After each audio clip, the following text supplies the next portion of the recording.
여기에 모인 우리 찬송이 전에는 복음 성가였었죠. 그 찬송으로 지금 새 찬송이 편입되면서 이 찬송으로 된 찬송인데 가사가 너무 아름답잖아요. 여기에 모인 우리 뭐라고 말씀하시고 있습니까? 주의 은총 받은 자여라. 그러니까 하나님 은총 받지 않고는 이 자리에 나올 수 없다고 하는 것이죠. 주께서 이 자리에 함께 계심을 아노라. 누가 함께 계신다고요? 하나님이 함께 계신다고 합니다. 누구에? 어디에? 이 자리에 하나님이 함께 하시는 이런 계시기에 보면 이 성도들 사이사이를 운행하시는 하나님 이렇게 표현합니다. 그러니까 이 자리에 누가 계십니까? 하나님이 계시다고 말이죠. 언제나 주님만을 찬양하며 따라가니 시험을 당할 때도 함께 계심을 믿노라. 시험을 당할 때도 어떻게 한다고요? 하나님이 함께 하신단 말이죠. 주님이 뜻하신 일 헤아리기 어렵더라도 언제나 주 뜻 안에 내가 있음을 아노라. 그렇잖아요. 언제나 주 뜻 안에 내가 있는 것이죠. 사랑과 말씀들이 나를 더욱 새롭게 하니 때로는 넘어져도 주 승리를 믿노라. 살다 보면 넘어지잖아요. 자빠지잖아요. 그런데 주 승리를 얻는 자예요. 그것이 바로 우리라는 거죠. 여기에 모인 우리 사랑받는 주의 자녀다. 그러니까 하나님의 사랑을 받은 자들이 이곳에 모인 거예요.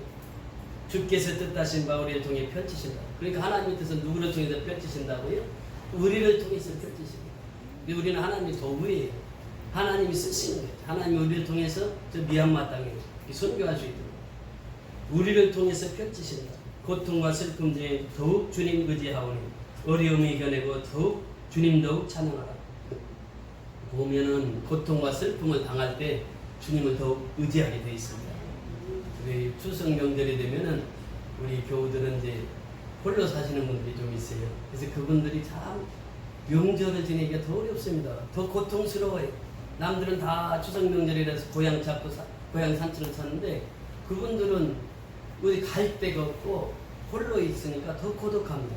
그분 중에 한 분하고 지난 이번 추석에 식사를 같이 하면서 야 다음에는 홀로 사시는 분들을 명절에는 불러서 식사를 같이 해야 되겠다라고 하는 것을 느끼게 됐는데 사실 이 추석을 보낼 때 명절을 보낼 때마다 더 외롭고 쓸쓸한 분들은 이제 홀로 사시는 돕고 하시는 분들이 참 쓸쓸한 명절을 보내게 됩니다.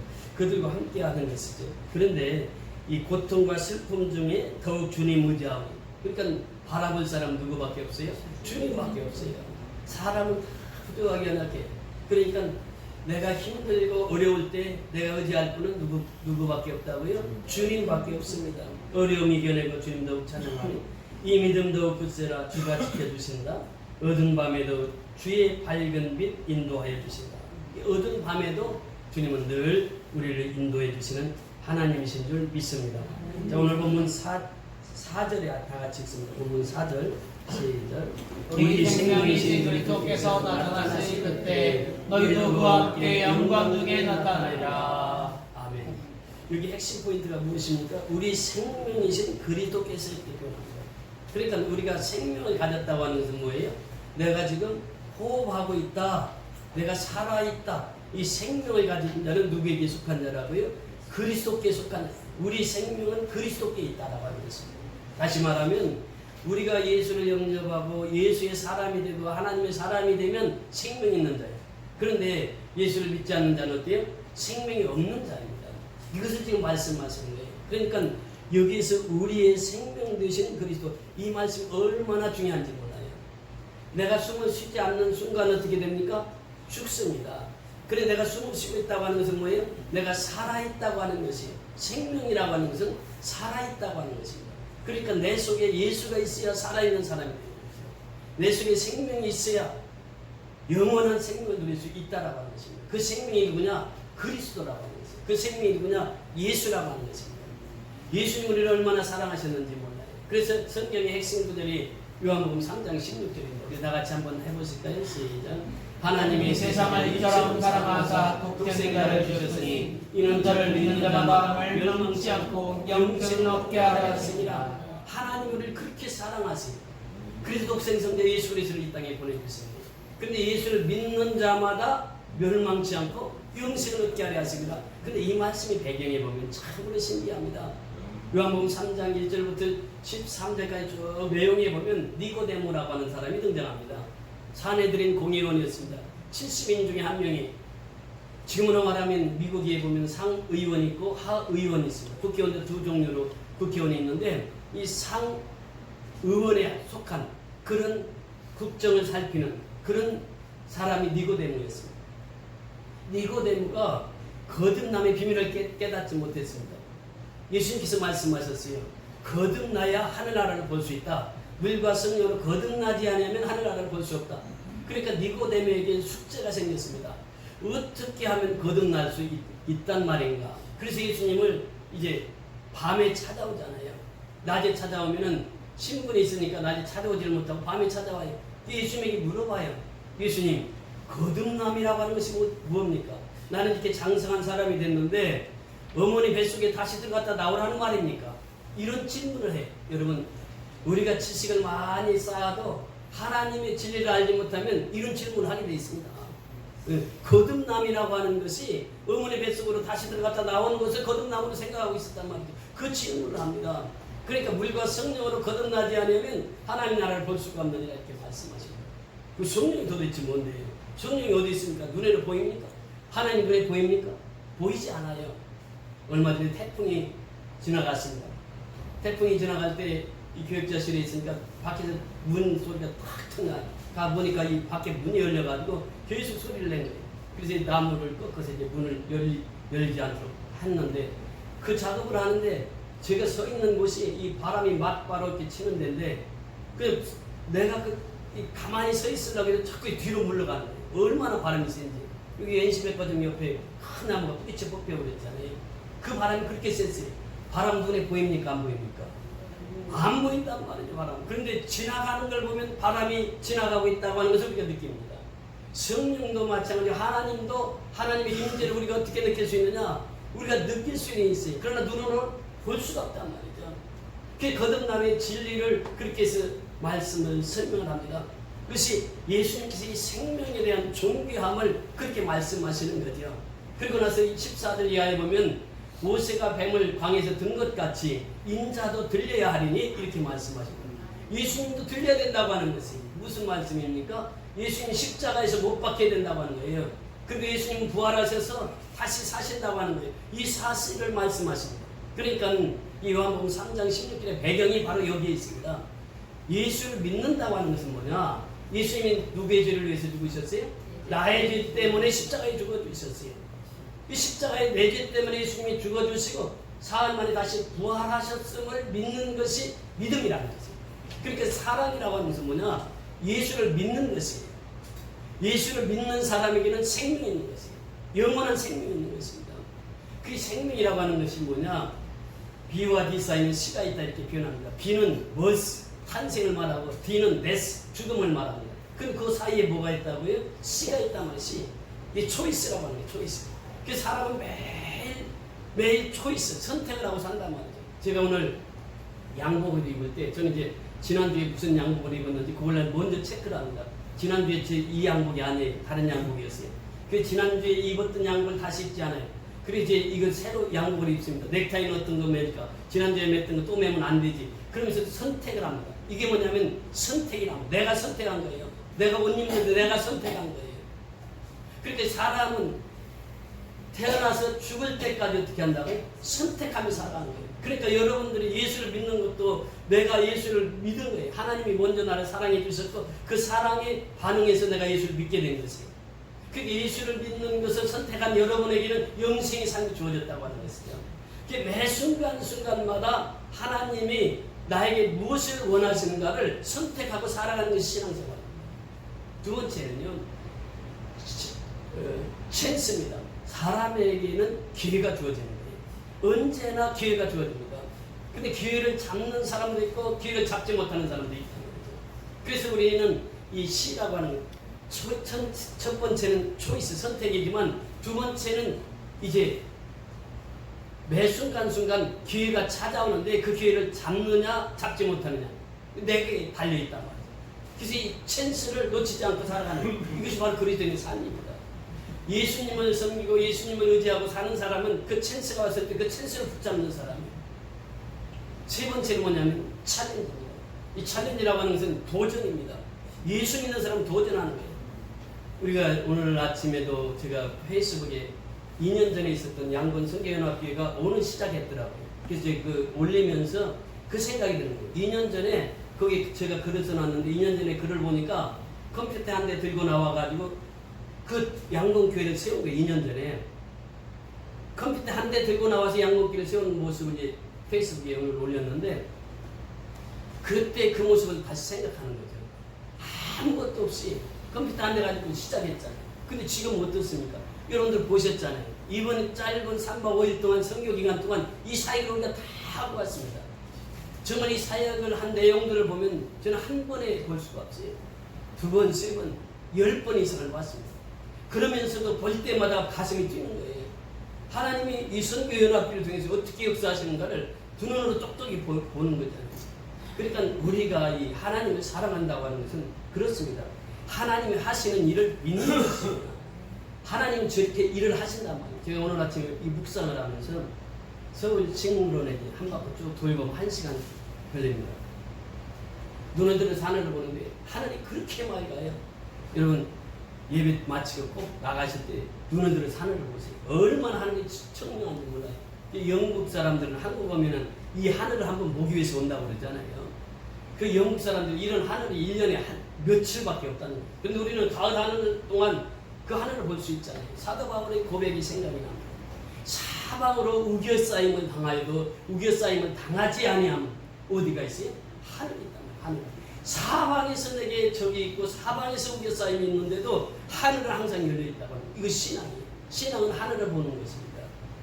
그래서 오늘 지난주에 제가 말씀을 인도했던 것이 위의 것을 찾아라, 위의 것을 생각하라, 위의 것을 바라보라. 이것이 뭐냐면 신앙이다.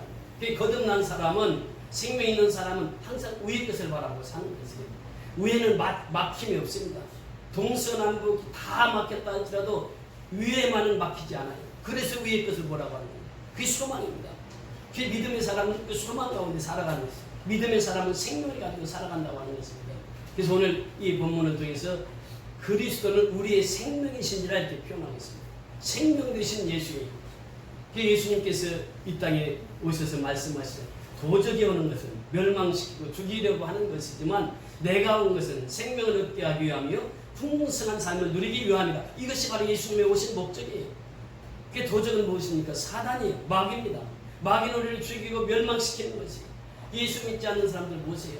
자꾸 마귀가 이끌고 가는 것이에요. 그렇게 죽음의 길로 사제의 길로 이끌고 가는 것이에요. 근데 예수님은 생명 되신 예수님께서는 우리에게 생명을 주시되 생명의 풍성함을 누리기를 원하시는 분이 바로 예수님이에요. 요한복음 10장 10절을 통해서 말씀하십니다. 요한복음 14장 6절에 보면 에고 에미 사상을 말씀하십니다. 나는 이다라고 하는 선언이에요. 나는 길이다. 나는 진리다. 나는 생명이다. 이 선언을 합니다. 그러니까 그리스도는 생명이라고 하는 것이에요. 그러면서 요한복음 20장 31절에 보면 이 책을 기록한 목적은 이렇게 표현합니다. 이 책을 기록한 목적, 성경을 기록한 목적이 뭐냐? 예수가 누구라고요? 하나님의 아들이시다라고 하는 것을 믿는 것이, 이것이 믿음이란 말이죠. 예수가 누구라고요? 그리스도시라. 지금 예수가 하나님의 아들이요, 예수가 그리스도시요, 예수 속에 무엇이 있다고요? 생명이 있음을 알게 하려 하십니다. 이것이 바로 믿음이다. 이 성경에 기록된 목적이 뭐냐? 예수가 하나님의 아들이라고 하는 것을 믿는 것이요, 예수가 메시아라고 하는, 그리스도라고 하는 사실을 믿는 것이요, 예수 속에 생명이 있음을 믿는 것이, 이것이 성경이다. 성경이 기록한 목적이라고 말합니다. 그러니까 이 생명 되신 그리스도, 그 생명 되신 그리스도는 우리 속에 계시는 거예요. 우리 속에 생명 되신 그리스도께서 계셔서 하나님의 뜻을 이루게 하십니다. 여러분, 하나님의 자녀는요, 예수 믿는 사람이 하나님의 자녀가 되는 것이에요. 예수님이 이 땅에 오셨습니다. 그런데 갈릴리 사람들, 이스라엘 사람들은 자기 땅에 예수가 오셨는데 믿지를 않아요. 자기 땅에 자기 백성에게 예수님이 오셨는데 그들은 믿지 않았어요. 그래서 요한복음 1장 12절에 보면 영접하는 자, 곧 그 이름을 믿는 자들에게는 하나님의 자녀가 되는 권세를 주셨으니 이는 사람의 뜻으로나 사람의 육정으로 나지 아니하고 오직 하나님께로서 난 자들이니라. 그러니까 하나님의 자녀가 되면 하나님의 권세를 주십니다. 하나님의 권세를 가진 하나님의 자녀는 하나님의 정체성을 가지고 살아요. 하나님의 정체성이 뭐냐? 그리스도인의 정체성이 뭐냐? 첫째는요, 내가 누구에게 속해 있다고요? 하나님께 속해 있다고 하는 것입니다. 소속되어 있다고 하는 것이에요. 그러니까 이 내가 하나님께 속한다고 하는 것은 뭐예요? 내가 그리스도와 함께 죽는다고 하는 선언입니다. 그런 정도거든요. 그리스도 안에 있으면 새로운 피조물이라 이전 것은 지나갔으니 보라 새 것이 되었도다. 새로운 피조물이 되는 것이에요. 그러니까 내가 그리스도와 함께 죽은 사람만이 새 생명 가운데 살 수 있어요. 그래서 바울이 고백하기를 내가 그리스도와 함께 십자가에 못 박혔나니 이 그리스도와 함께 죽은 사람은 그리스도께 소속되어 있다. 이것을 뭐라고 표현합니까? 세례라고 표현합니다. 이 세례라고 하는 것은 뭐예요? 내가 물속에 장사되고 또 물속에서 올라올 때 부활의 생명으로 다시 올라오는 이것이 바로 세례예요. 이 세례를 통해서 이제 나는 하나님께 소속되어 있다. 소속감. 두 번째 나는 존귀한 자라고 하는 것입니다. 야베스를 통해서 말씀하시죠. 그 야베스에게 하나님께서 말씀, 너는 존귀한 자라 그렇게 말씀하시면서 하나님께서 말씀하시고 하나님께 기도하는 하나님께서 복의 복을 너에게 더하게 하시고 지경을 넓게 하시고 하나님 너를 도우사 환난과 근심에서 너를 도우시리라 이렇게 말씀하십니다. 그런데 그렇게 기도했던 야베스의 기도 제목이 그대로 응답되었더라. 그러니까 우리는 어떤 사람이라고요? 하나님 앞에 존귀한 자라고 하는 거죠. 존귀한 자. 우리 모두가 다 하나님 앞에 존귀한 자. 여러분 얼마나 존귀합니까? 지금 우리가 30-40명의 예배를 드리는데 미얀마에 가면 300명이 우리를 기다리고 있습니다.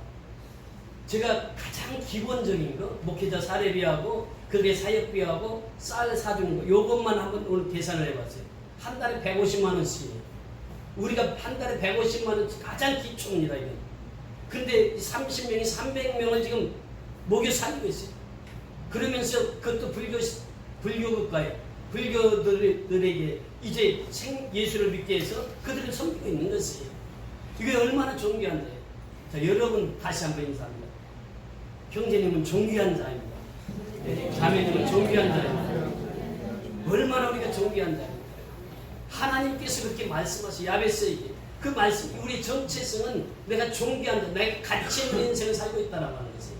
그게 복에 복을 더하시고 지경을 넓혀주신 분이 하나님이에요. 그러니까 우리는 그 지경을 넓혀주신 하나님을 우리가 경험하고 살잖아요. 우리 3개월에 한 번씩 또 가잖아요. 이번에 제가 설교 끝나고 오는 날부터 집회를 시작했어요. 오늘 날 가서 말씀을 인도하고 그 다음날 말씀을 인도했는데 벌써 지금 두 분이 미얀마 12월 25일 날 가겠다고 비행기 티켓을 끊었어요. 그러니까 4사람이 지금 장로님하고 저하고 4사람이 지금 끊어놨습니다.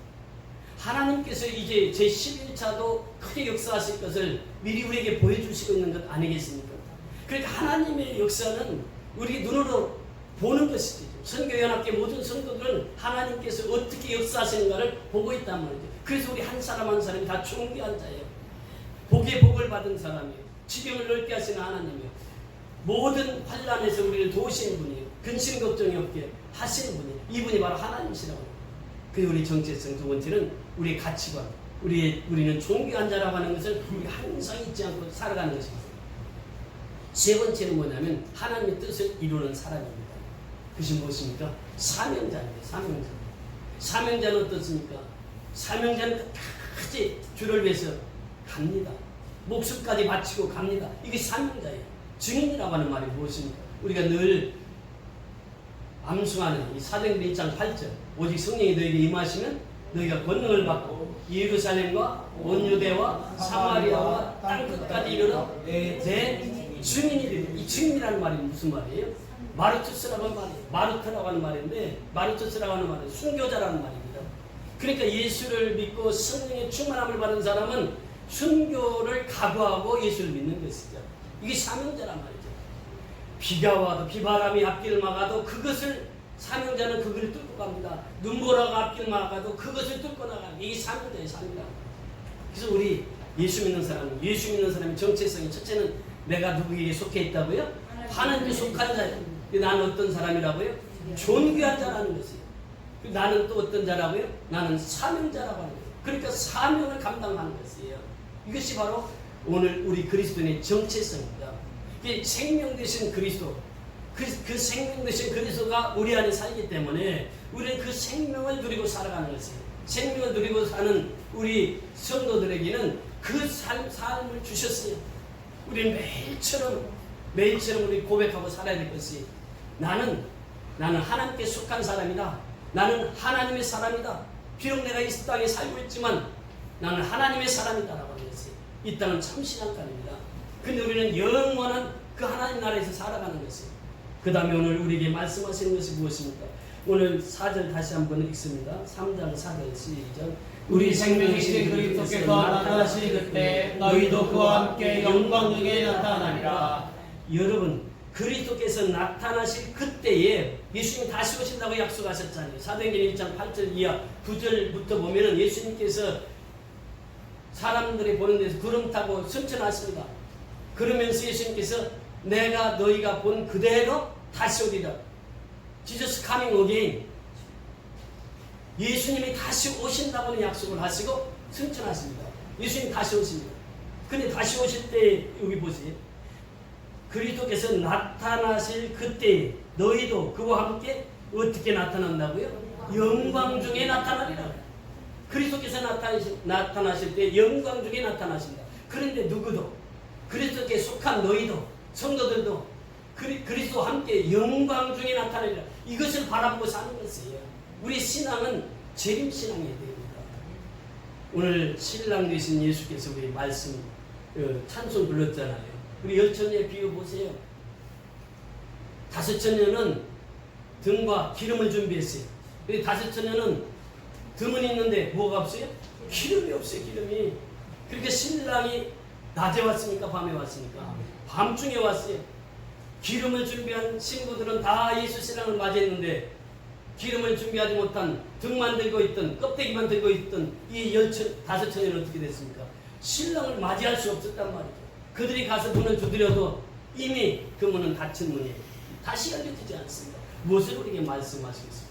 깨어서 기름을 준비하라고 하는 것이, 깨어서 기름을 준비하라고 하는 것은 무엇입니까? 성령의 충만함을 받아서 살라고 하는 것이에요.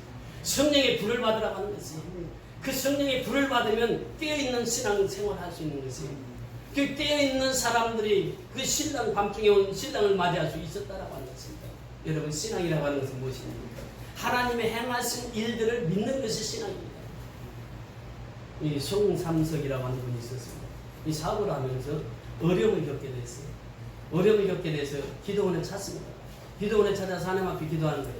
기도하는데 3가지 하나님께서 기도의 제목을 주는데, 첫째는 사업을 하면서 바쁘니까 주일날 대충 섬겼던 거죠. 바쁘면 안 가고 바쁘지 않으면 교회 오고. 그래서 대충 주일 성수를 했는데 제일 부딪힌 게 뭐냐면 주일 성수 못한 죄예요. 주일 성수 못한 죄를 철저히 회개합니다. 2번째, 사업을 하다 보니까 이 11조 생활을 제대로 의지를 안 했어요. 그러니까 11조 생활을 제대로 못했던 것을 회개합니다. 이 사업가가 11조 한다는 게 쉽지 않습니다. 이 돈이라고 하는 것은 딱 받을 때하고 받아서 내기 딱 주머니에 들어왔을 때가 또 마음이 달라지는 거예요. 이게 사람 마음이 참 이상한 거예요. 내가 11조 해야지 딱 월급을 받았어. 근데 그때 바로 떼어놓지 않으면 어때요? 하루 지나고 이틀 지나면 이 마음이 변해. 이 사람도 똑같은 사람이니까. 그 11조 온전한 11조를 드리지 못한 걸 하나님 앞에 철저히 회개해요. 3번째 회개한 게 뭐냐면 새벽마다 하나님 앞에 부르짖기로 했는데 새벽에 나가지 못한 거예요. 새벽 기도. 이 3가지를 그렇게 기도원에서 그 회개케 하시고 그러면서 이제 그 길을 열어주시는데, 그분이 요한복음 21장을 읽습니다. 요한복음 21장에 보면 이제 베드로가 고기를 잡으러 갔는데 고기를 한 마리도 못 잡았어요. 그래서 예수님이 나타나셔서 말씀하십니다. 베드로야, 너 고기 잡았느냐? 아니요, 한 마리도 못 잡았는데. 그럼 저 깊은 곳에 가서 그물을 내리라. 그렇게 예수님의 말씀 그대로 순종합니다. 베드로가. 사실 우리가 이성적으로 생각한다면 베드로는 무슨 직업을 가지고 있었습니까? 어부예요. 예수님은 무슨 직업이? 목수입니다. 목수와 어부는 완전히 달라요. 그러니까 물속을 누가 잘 알겠어요? 목수 아들이 잘 알겠어요? 어부가 잘 알겠어요? 어부가 더 잘 알지. 근데 어부가 가서 고기를 잡았는데 한 마리도 못 잡았단 말이에요. 근데 목수의 아들이 와서 얘기하는 거예요. 깊은 곳에 가서 그물 내리라. 여러분, 저도 물가에 살아서 알지만 이 그물 씻는 시기는 아침입니다. 밤에 그물을 쳤다가 아침에 그물을 씻어요. 근데 그물 씻을 때 오셨거든요, 예수님이. 그리고 또 그 편 가서 그물을 내리라고 하는 것이에요. 그러면요, 거기도 눈이 있어요. 낮에는 그물을 치고 홀짝 뛰어내 넘어갑니다. 안 걸려요, 고기가. 그물 친 거 알아요, 고기도. 그런데 그 편에 가서 그물을 내리라고 하는 거예요. 그러니까 상식적으로 이해가 되지 않아요.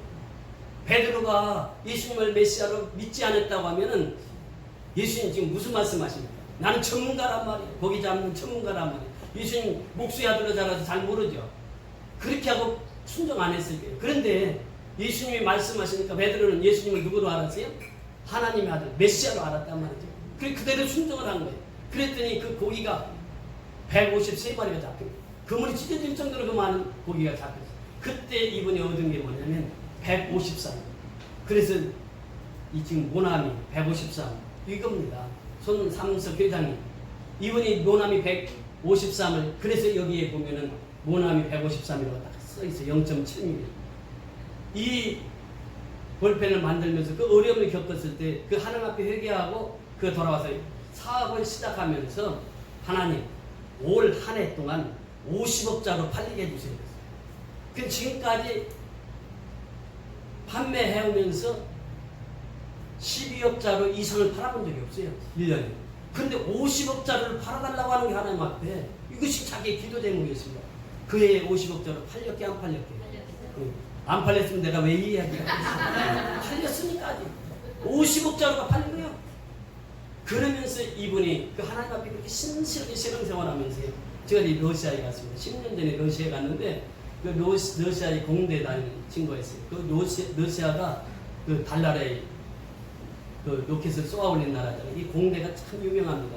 근데 거기 아주 영특한 그 친구가 우리를 통역해주는 그 친구였어요.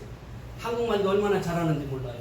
그 친구가 하는 말이 목사님 모나미 볼펜이 있습니까? 그래요 나한테. 그래서 왜? 그랬더니 모나미 볼펜 있으면 하나만 선물해 주세요 그래. 그 모나미 볼펜 우리는 뭐 가볍게 생각하잖아요. 근데 그 공대생들이 제일 좋아하는 게 뭐냐? 모나미 볼펜. 러시아에서 제일 좋은 볼펜이 뭐냐? 모나미 볼펜. 러시아뿐만 아니라 전 세계적으로 이 모나미 볼펜이 그렇게 유명하게 된 거예요. 여러분 이분이 하나님 앞에 전체 회개하고 믿음으로 돌아왔을 때 하나님께서 그렇게 축복을 주신 것이에요. 하나님이 행하신 일이란 말이에요. 그는 요한복음 21장 10절을 11절을 통해서 그 말씀 153 그 말씀을 받고 그렇게 하나님의 놀라운 역사를 행하셨던 것입니다. 여러분 그렇습니다. 오늘도 역시 마찬가지로 하나님이 행하신 일들을 보는 것이 요한복음 6장에 보면 무슨 내용이 나옵니까? 소년 하나가 점심을 먹기 위해서 도시락을 싸왔어요. 물고기 5마리와 떡 2덩어리. 그걸 가지고 예수님이 축사를 합니다. 그때 몇 명을 먹이고 입혔다고요? 5,000명을 먹이고 남은 강들이 얼마였다고요? 12강들이에요. 그 말씀을 붙들고 기도한 분이 있어요. 그래서 그 회사를 세울 때 슈퍼오이공이라고 하는 회사를 세웠어요. 슈퍼오이공이라는 회사를 바로 그 오병이의 기적을 통해서 세우게 됩니다. 지난주에 간증하셨잖아요. 오늘도 저기 성경 보고 하면 좀 간증 더 하세요. 지난주에 간증에서 정말 은혜를 받았는데 이 장로님은 제일 먼저 축복받은 비결을 얘기하는데 11조. 그러니까 계약을 딱 하면은 11조부터 딱 떼어놓는다. 그 11조 생활을 아주 철저하게 하는 이것이 바로 장로님이 이제 성공할 수 있었던 비결이에요. 두 번째는 하나님의 일입니다. 성경. 지금 1차부터 10차까지 계속 같이 다니잖아요. 사업하시는 분이 얼마나 시간이 돈이잖아요. 그런데 그거 다 물려쳐두고 선교하는 일에 제일 먼저 가는 거예요. 이것이 바로 하나님이 기뻐하셔서 이번에도 보세요. 가는 날 집 한 채 주었지 또 오는 날 와서 그 다음날 주셨다고 했나? 하나님 또 주셨잖아요. 그러니까 이 사실을 주어도요 모르는 사람 몰라요. 이거 내가 잘해서 한 거지. 그렇게 할 수 있지. 그런데 장로님 그렇지 않아요. 그것을 딱 11조부터 먼저 띄는 거예요. 그러면서 그 지난주 간증하는 다 동감하고 참 큰 은혜를 받았는데 그게 신앙이란 말이에요. 그러니까 하나님이 내 사업을 통해서 이렇게 일하신다고 하는 것을 장로님 깨달은 거예요. 그러니까 성경은 제일 먼저 앞장서 하는 거예요.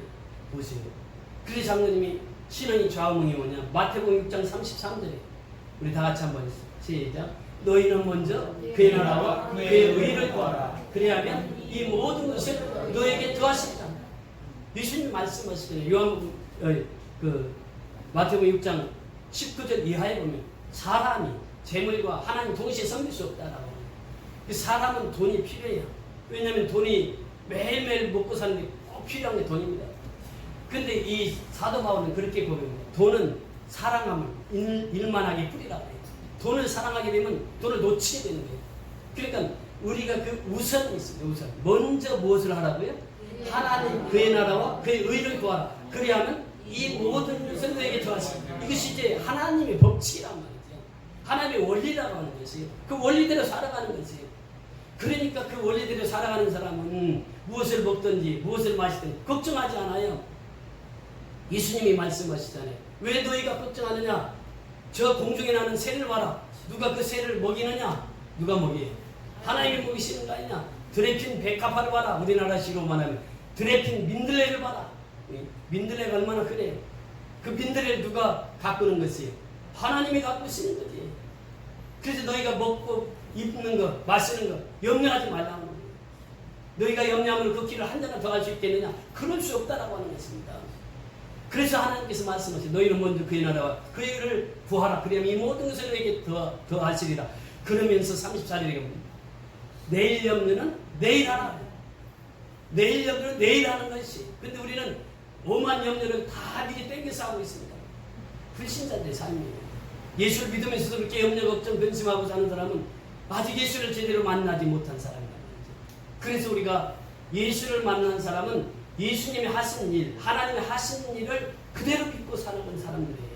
그러니까 하나님의 말씀이 떨어지면 그 말씀 믿고 그대로 나가는 사람이에요. 여러분, 위의 것을 찾아라. 위의 것을 생각하라. 위의 것을 구하라고 하는 말은 무엇을 말하고 있습니까? 말씀 붙들라고 하는 것이거든요.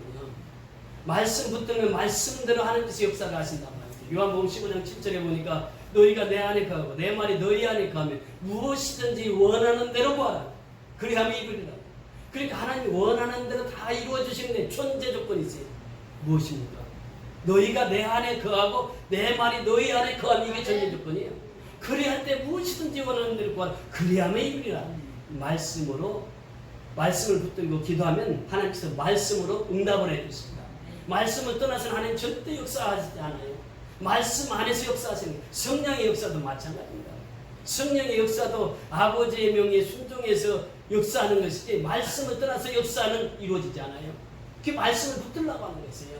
말씀을 붙들고 그 말씀 한 구절 붙들고 기도하라고 하는 것이에요. 그러면 그 말씀대로 이루어진다고 하는 것이에요. 그게 예수님께서 말씀하시네요. 요한복음 14장 21절에 나의 계명을 가지고 지키는 자라야 나를 사랑하는 자니. 나의 계명이 무엇입니까? 성경 아니겠어요? 성경을 읽고 성경을 깨닫고 성경을 통해서 은혜를 받은 사람은 예수님께서 그 말씀 나의 계명을 가지고 지키는 자라야 그 말씀대로 사는 그 사람은 나의 계명을 가지고 지키는 자라야 나를 사랑하는 자니 하나님을 사랑하는 자가 되는 것이에요. 하나님을 사랑하는 자는 내 아버지께 사랑을 받을 것이요 나도 그를 사랑하여 그에게 나를 나타내리라. 그러니까 하나님의 말씀을 가지고 그 말씀을 지키고 살아가는 그 사람에게는 하나님이 그를 사랑하고 예수님도 그를 통해서 나타나시겠다 말씀하시는 거죠. 오늘 역시 마찬가지입니다. 예수님은요, 예수님을 사랑하는 자를 통해서 하나님 예수님은 나타나신 거예요. 예수님의 계명을 지키는 자를 통해서 하나님의 역사를 이루시는 것이에요. 예수님은 지금도 역시 마찬가지입니다. 우리가 사는 삶의 현장 속에서 먼저 하나님 나라를 구하는 자, 그리고 먼저 하나님을 사랑하고 하나님 뜻대로 사랑하고 계명을 지키고 살아가는 사람, 그 사람을 통해서 예수님은 역사하신다고 하는 것입니다. 오늘은 역시 마찬가지입니다. 그래서 이 재림이라고 하는 것은 아주 중요한데 예수님은 곧 오십니다. 우리가 보세요. 예수님 오실 시간이 얼마 남지 않았습니다. 이 재림의 때에 우리가 어떻게 살아가야 되느냐라고 하는 것입니다. 지친 하나님 사랑하는 거예요. 생명 되신 예수를 붙들라고 하는 것입니다. 그러면서 나의 정체성이 무엇인가? 하나님이 나를 존귀한 자라고 말씀하시고 나를 하나님께서는 말씀하시기를 나는 하나님께 속한 자 하나님의 자녀라고 말씀하시고 그리고 하나님께서 나를 통해서 일을 하시기를 원하시는 하나님이 일하시니까 나도 일하신다 예수님 말씀하시고 우리도 예수님 일하신 것처럼 우리도 일하는 것입니다. 이것이 바로 사명자의 삶입니다. 아무쪼록 오늘 이 말씀을 통해서 오늘 4절 한 절을 보셨는데 시간이 벌써 다 지났어요. 오늘 이 4절을 통해서 다시 한번 4절을 다 같이 읽습니다. 시작. 우리 생명이신 그리스도께서 나타나실 그때 너희도 그와 함께 영광 중에 나타나리라. 이 사실을 꼭 기억하시고 이제 우리가 예수님이 다시 오실 때 재림하실 때 우리도 영광 중에 나타나는 자라고 저와 여러분의 삶을 살 수 있기를 주의 이름으로 축원을 드립니다. 다 같이